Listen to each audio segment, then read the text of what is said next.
Loué soit Jésus-Christ. Nous continuons notre marche spirituelle.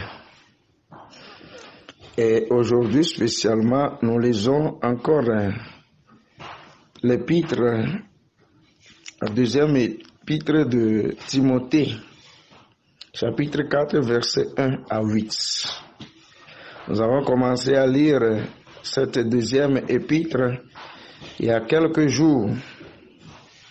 Et maintenant, Paul donne ce dernier avertissement, ce dernier conseil à Timothée. Qu'est-ce qu'il lui dit? Prêche la parole. Proclame la parole.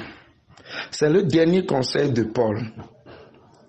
Et ce doit être la première préoccupation de l'Église, de tout responsable dans l'Église. Qu'est-ce que Paul continue à dire? Je te demande au nom de Dieu et du Christ.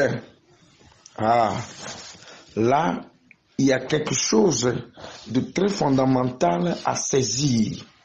Ce qui va suivre est une recommandation à prendre ou à laisser. Une recommandation incontournable. Je te demande au nom de Dieu et du Christ. Qu'est-ce que Paul dit? Proclame la parole.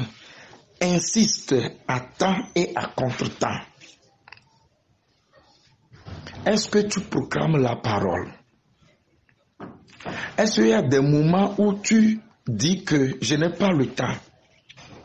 Au lieu d'aller à la prière ou à la messe, tu dis qu'aujourd'hui je n'ai pas le temps, je dois aller voir les ouvriers qui travaillent dans mon champ, je dois aller voir quelque chose au bureau que je n'avais pas arrangé avant, il faut que j'aille le faire le dimanche et le lundi, et les choses seront en ordre pour que je puisse travailler. Mais il faut avoir du temps pour Dieu.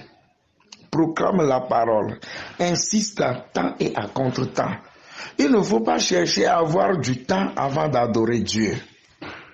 Aujourd'hui, le monde est fourvoyé. Donc, moi-même d'abord, mon travail d'abord, ma richesse d'abord et après Dieu. Mes amis, on est perdu. Insiste à temps et à contre-temps. Cherche des arguments, oui. Des arguments qui soutiennent l'existence de Dieu. Des arguments qui soutiennent le salut apporté par Jésus-Christ. Des arguments qui soutiennent l'existence du Père, du Fils et du Saint-Esprit. Faut pas dire, mais qui a jamais vu Dieu? Donc, non, qui a jamais vu Dieu? Personne. Personne. Mais nous le savons par les Écritures, à travers les Écritures et le témoignage rendu par Jésus-Christ et dans la force de l'Esprit Saint que Dieu existe et il est là. C'est notre Papa qui nous a créés à son image et à sa ressemblance. Donc, ordonne et encourage. Est-ce que j'arrive à encourager les gens? À encourager mes prochains qui sont faibles et qui se trouvent dans des difficultés, dans des problèmes? Est-ce que je les encourage?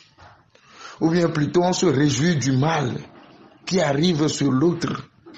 C'est grave, c'est être criminel, c'est satanique, c'est être de mauvaise foi. Le mal arrive dans la vie de ton prochain, sur ton prochain, et tu te moques de lui, et tu t'en réjouis, et tu ris. Non, non, c'est pervers. Donc ordonne et encourage toujours avec quoi? Avec patience et pédagogie. Comment encourager? Est-ce que nous sommes toujours patients quand les autres viennent vers nous pour nous expliquer des choses quand ils se donnent à nous? Est-ce qu'on arrive à les comprendre avec patience? Mes amis, nous devons relever ce défi. Un temps viendra où les gens ne voudront plus la saine doctrine, oui. Et ça se passe déjà. Les gens mettent de côté l'Église. Et quand on parle de la parole de Dieu, les gens se moquent. Ils s'en moquent. Toi qui parles, est-ce que tu as une fois vu Dieu? Hein? On a fabriqué des choses, on a fabriqué des livres, on a inventé des choses et vous vous y mettez dedans et vous dites que vous avez la foi. Et qui vous a dit que la Bible est vraie? Les gens disent ça, ils se moquent même de la parole de Dieu. Ça fait leur affaire. Toi, il ne faut pas être dedans. Il ne faut pas être dans leur sillage. Ne les suis pas. Il ne faut pas les suivre. Ils vont à leur perdition. Oui, ils vont à leur perdition. Alors, ils se trouveront des maîtres à leur goût qui sauront comment chatouiller leurs oreilles. Oui. Aujourd'hui, quand les gens font du mal et d'autres sont là pour les encourager et les applaudir, ils sont contents. Ils sont contents alors que c'est du mal qu'ils ont fait. Les gens sont devenus pervers. Les gens sont devenus criminels.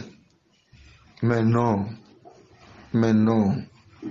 Ils fermeront leurs oreilles. Ils fermeront leurs oreilles à la vérité et s'intéresseront à des fables, c'est-à-dire à des récits imaginaires qui cachent une moralité sous le voile d'une fiction. Hey. Ceux qui font le mal, ils vont chercher des maîtres eux-mêmes, pour eux-mêmes.